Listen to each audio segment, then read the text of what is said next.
Absolutely. Tammy, what a day to start your matric exams. It is bitterly cold, but it seems as though it is all systems go. We are here in Kempton Park. Walking into this examination room has brought some sort of nostalgia to me, just thinking back to when I started my matric exam papers. It's obviously a very big moment in one's life, and it is day one, but we are joined by the Gauteng Education spokesperson, Steve Mabona. Thank you so much for your time, Steve. I don't want to ask you when you wrote matric, but it's very nostalgic being in this examination room. Is it all systems go? Definitely, it's all system goes. I mean, for us, every year, we push very hard to make sure that we, enhance, our candidates. They are candidates now. They are no longer our learners.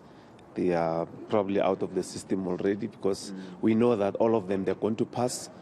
They are taking us back to where we belong, to number one. We worked so hard to push, everyone. And we are quite confident that today, it's a cold day, though, they will do well. I just want to speak about the state of learners at this particular point. There's a lot that's been going on, the mental state. You and I have had this discussion before about a week ago about, learners being absolutely ready and mentally prepared for all of this, given we have seen and noted a change of behavior in many learners. Life gets a bit hard. Has the department, do you think, sufficiently tried to get candidates ready for this? No, definitely. I mean, we have a partnership with our sister department, Department of Health. This month is a mental month, awareness. So we are working very hard. And when we did our pledge, you might have realized that we also signed a pledge on mental awareness. Saying to candidates, in the event of anything, they will be in a position to inform, officials, inform educators. Also gave them a childline number, 116, for them to dial in the event they need support. Professionals are ready for them. You know that we go through different things, yes. And we want to plead with the parents, come closer to the candidates. Let's take away the, home chores a bit, just alleviate the burden on them, the support. Let's not make noise. I mean, subconsciously people make noise forgetting that this is an exam season. It's an exam season, it's quite big. Let's eliminate noise, give them ample time to study. Those that will do cross nights, they need to rest. Don't forget to rest, hydrate and make sure that you have a healthy mind will then assist you to pass.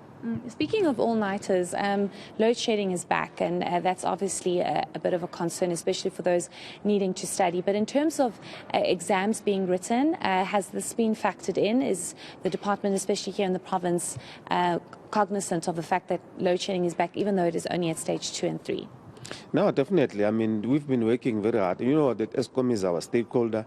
Through the Department of Basic Education, they've had meetings, a lot of them, just to make sense of what this means. But to a certain extent, as provinces, we've been encouraging schools to have the, backup generators. Those that don't have, will assist them, will rent them out, and assist them. And safe to say that those that will be, probably might be, destabilized by load shedding when they write their CAT and IT, they will be in a position to be given the day to do rewrites or to write those that could not write. The 6th of December, it's set aside, for that specific reason. So we are quite confident that we'll do well. But yes, indeed, I mean, the lesser load shedding we have, the better, because people still need to go home and study, so it's important that they are given that support. But to a certain extent, yes, we are quite confident that ESCOM will also be cognizant of what is happening in the country now.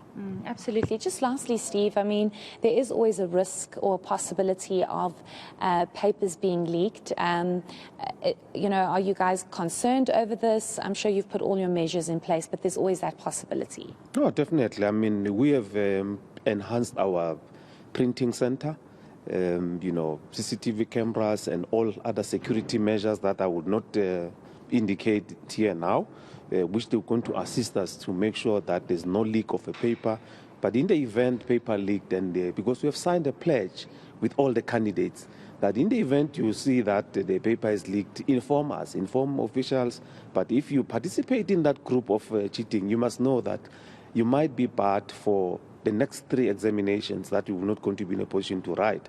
And you might pass all your subjects and you find that the subject in question, there's an X there, which will mean that you're not going to be certified, you're not going to get a certificate. So for candidates, I mean, you can't ruin 12 years of your study because of the peer pressure, because of you wanting to belong to a certain group which is negative.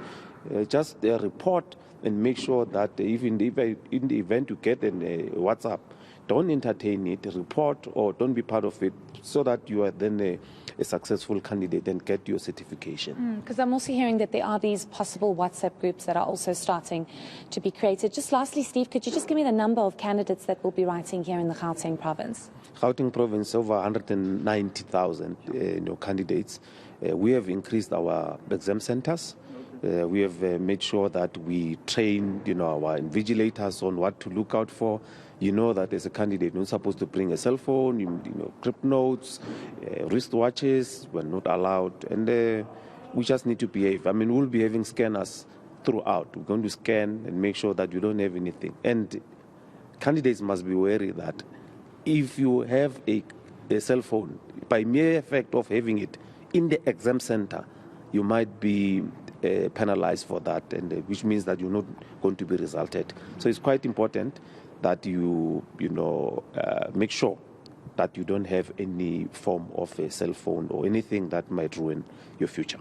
Okay, fantastic. Thank you so much.